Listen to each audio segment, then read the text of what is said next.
শব্দ প্ৰকাশৰ নৱতম গ্ৰন্থ ডক্টৰ কুলেন দাসৰ প্ৰথম কাব্য সংকলন শিমলু মেমৰ উন্মোচন যোৱা 3 জানুৱাৰীত বুধবাৰে দিনৰ 2 বজাৰ পৰা যোৰহাট প্ৰেছ ক্লাবত অসমৰ অগ্ৰণী প্ৰকাশন শব্দ প্ৰকাশে প্ৰকাশ কৰা ডক্টৰ কুলেন দাসৰ প্ৰথম কাব্য সংকলন উন্মোচন কৰি বিশিষ্ট সাহিত্য সমালোচক সদৌ অসম কবি সন্মিলনৰ প্ৰাক্তন সভাপতি ডক্টৰ মানিক শইকীয়াদেৱে অসম মহিলা বিশ্ববিদ্যালয়ৰ যোৰহাটৰ উপাচাৰ্য ডক্টৰ অজন্তা বৰগোহাঁই ৰাজকুঁৱৰ ডাঙৰীয়ানীয়ে মুখ্য অতিথি ৰূপে উপস্থিত থকা সভাখনিত সঞ্চালনা কৰে অসম মাধ্যমিক শিক্ষা সংসদৰ প্ৰাক্তন সচিব কমলজ্যোতি গগৈয়ে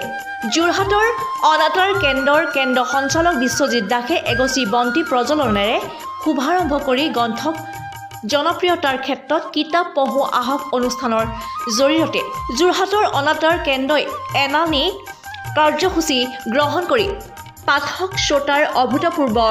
সঁহাৰিৰ কথা দোহাৰে স্নাতকোত্তৰ প্ৰশিক্ষণ মহাবিদ্যালয় অসম যোৰহাটৰ অধ্যক্ষা ডক্টৰ অৰুণিমা দত্তই সভাখনিত অন্যগৰাকী বিশিষ্ট অতিথি হিচাপে উপস্থিত থাকি গ্ৰন্থ উন্মোচনৰ দৰে এক গাম্ভীৰ্যপূৰ্ণ অনুষ্ঠান উপস্থিত থাকি ডক্টৰ কুলেন দাসৰ কবিতাৰ লগতে শব্দ প্ৰকাশৰ নিৰলস মূল্যৱান গ্ৰন্থ ছপা সৈতে জড়িত থকা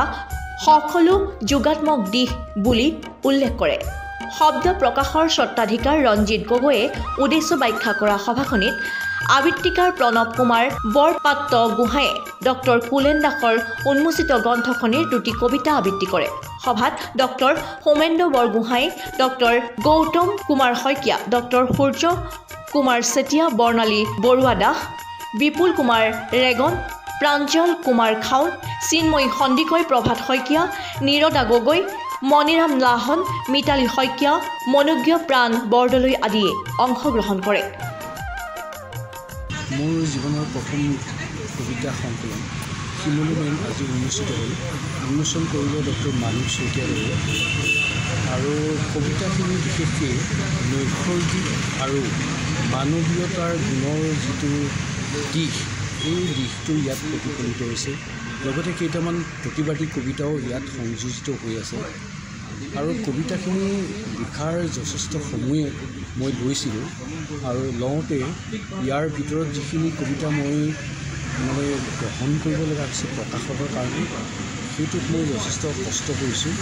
আৰু আজি এই যিটো মোৰ কষ্টৰ ফল এই ফলটো আজি মই শিমলু মেম হিচাপে মই প্ৰকাশিত কৰিছোঁ আৰু আশা কৰোঁ পাঠকবৃন্দই কবিতা ভাল পোৱা পাঠকবৃন্দই মোৰ কবিতা পুথি আদৰি ল'ব আৰু যদিহে আদৰি লয় তেতিয়াহে মোৰ এই কষ্টখিনি সাৰ্থকতা লাভ কৰিব ধন্যবাদ ডক্টৰ কুলেন দাসৰ শিমলু মেম এই কবিতা পুথিখন উন্মোচন কৰে আমাৰ মাননীয় এজন শিক্ষাবিদ সাহিত্যিক ডক্টৰ মানিক শইকীয়া ডাঙৰীয়াই এখন বৰ উপযুক্ত আমাৰ কবিতা পুথি অসমৰ সাহিত্য জগতৰ বাবে ডক্টৰ দাসে আমাক আজি দান দিছে আজি বছৰৰ প্ৰথমাৰ্ধতে এইটো পাই বৰ ভাল লাগিছে আমি পঢ়িম সকলোৱে পঢ়িব এই পুথিখনত ডক্টৰ দাসৰ বহু কথা সোমাই আছে জানিবলগীয়া কবিতা লিখাৰ পদ্ধতিবিলাক সোমাই আছে কবিতা কেনেকৈ মানে কি শব্দ ব্যৱহাৰ কেনেধৰণৰ ইয়াৰ অলংকাৰিক বা ছন্দ এই গোটেই কথাবিলাক আধুনিক কবিতাত আপোনালোকে পাব সকলোৱে বাঢ়িব আৰু মই শিমলু মেম এই যিখন কবিতা পুথি এখন অৱদান আগবঢ়োৱাৰ বাবে ডক্টৰ দাসক ধন্যবাদ জনাইছোঁ যোৰহাটৰ পৰা সীমান্তৰ ৰিপৰ্ট নিউজ নাও 24/7